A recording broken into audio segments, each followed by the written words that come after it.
Now, let's talk about the fuel pressure regulator.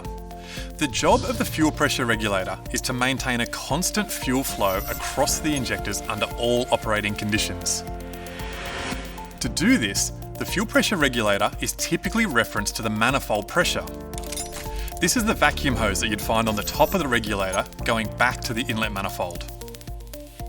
Using this manifold pressure signal, the fuel pressure regulator is able to increase the fuel pressure as the manifold pressure goes up and decrease the fuel pressure as the manifold pressure goes down. Doing this results in a constant flow.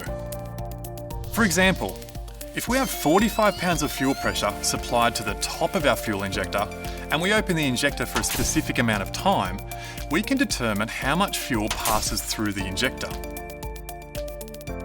The problem occurs when we change the pressure at the bottom or the discharge side of the fuel injector.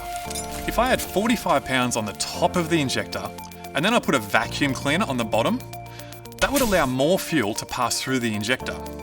Conversely, if I have 45 pounds of fuel pressure on the top of the injector and I had 45 pounds of fuel pressure on the bottom of the injector, when I open it, no fuel's going to flow. No fuel flows because there's no difference in pressure, so there's no motivation for the fuel to move. If the fuel pressure regulator is not referenced to manifold pressure, which can be found in many late model applications, the fuel injector flow rate actually changes with manifold pressure. If the manifold pressure increases, the injector flow rate decreases. Likewise, if the manifold pressure decreases, the injector flow rate goes up.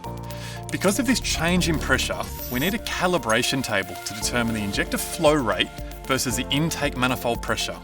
If we don't, the numbers in our volumetric efficiency or base fuel table will become skewed.